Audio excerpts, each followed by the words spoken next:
बोलो जयकारा, बोल मेरे श्री गुरु महाराज की जय। प्रेमी गुरमुखो, हमें ज़्यादा से ज़्यादा टाइम निकाल कर भजन अभ्यास में बैठना चाहिए, सत्संग में जाना चाहिए।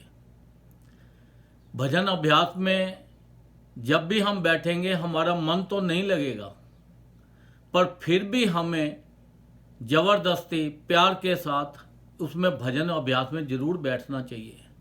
जैसे एक बच्चा 5 साल का हो जाता है तो उसको स्कूल में डालते हैं, तो वो जाने को तैयार होता है? नहीं होता।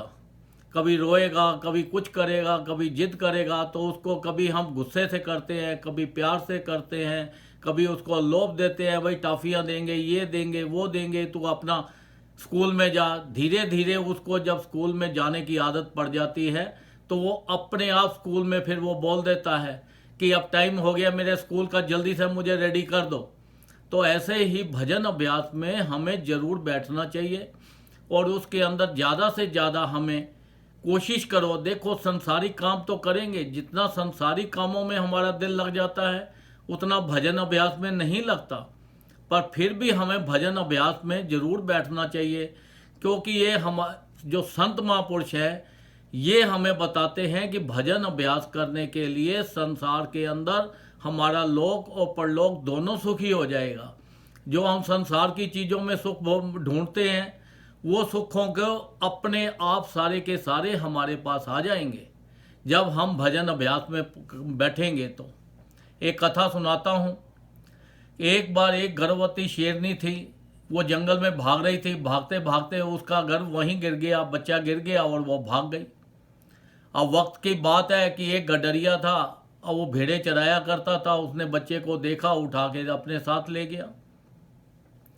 2-3 दिन के बाद वो बच्चा चलने लग गया। वो बच्चे को भेड़ों के अंदर रोज सुबह ले जाता, शाम को ले आता, सुबह ले जाता, शाम को ले आता।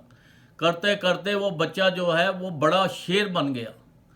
काफ़ी टाइम तक उन्हीं में वही घास फूस खाता, उसी में घूमता रहता था। अब एक बार कैसा हुआ कि शेर जंगल में पड़ा, सब भेड़ें जो थी भाग गई, वो शेर का जो बच्चा था वहाँ रह गया। अब वो शेर उसके पास आया, वो डरे। वो कहता है, देख मैं भेड़ हूँ, तो मुझे मत खा। वो उसे बहुत बोला। वो बोलता है कि तू शेर है, तू भेड़ नहीं है। जिन शेरों के भेड़ों के बीच में तू घूमता है ये सारा तेरा आहार है, तेरा भोजन है, तो इसको खा सकता है। उसको कहता है, उसने बड़ा समझाया, पर वो काफ़ी टाइम से भेड़ों के बीच में रहता था, वो डरता हुआ। उसने उसको बोला चल मेरे साथ, उसको साथ ले गया। एक तालाब के किनारे जब ले गया तो वहाँ जाके उसने देखा, कहता है देख तेरे और मेरी शक्ल एक ही है, हम जिस्म है दोनों। तू भेड़ नहीं है, तुम जिन भेड़ों के बीच में रहता है उन सबको खा सकता है, तू शेर है। और शक्ति तो शेर में पहले ही होती है बहुत ज़्यादा। अब उसने जैसे गर्जना मारी, पूरे जंगल में तहलका मच गया। तो इसी तरह जो है हमारे जो गुरु हैं उनकी यही विद्या का असली उद्देश्य है। कोई ईश्वर को वनों में ढूंढता है, कोई पहाड़ों पे ढूंढता है, कोई पानी के अंदर गोते लगा के ढूंढता है, कोई 50,000 तरह के साधन करते हैं ईश्वर को ढूंढने के लिए। ईश्वर को ढूंढने के लिए हमारे पास हमारे सतगुरुदेव परम परमात्मा का रूप बन के अवतार लेके संसार में आए हैं। ये गुरु ही हमें बताते हैं कि देखो तुम अपने आप को पहचानो, तुम और हम एक ही हैं। आप भजन अभ्यास में बैठो ज़्यादा से ज़्यादा। उन्होंने कितने आसान तरीके बना दिए हमारे लिए। श्री आरती, पूजा, सत्संग, सेवा, सिमरन और ध्यान। जो निश्चय तहित करे उसका निश्चय हो कल्याण। इतने आसान तरीके बता दिए हैं उन्होंने। वो हमें बताते हैं कि देखो जितना ज़्यादा भजन करोगे, ध्यान लगे या ना लगे, पर आप उसके अंदर जरूर बैठना है। जितना ज़्यादा से ध्यादा जब बैठने लगोगे तो आपको ऑटोमेटिक ही उसके अंदर आ जाएगा ध्यान। फिर उठते बैठते 24 घंटे चलते फिरते आपका भजन में ही ध्यान लगेगा। और भजन करते रहोगे तो आपका लोक भी सुखी हो जाएगा, आपका परलोक भी सुखी हो जाएगा।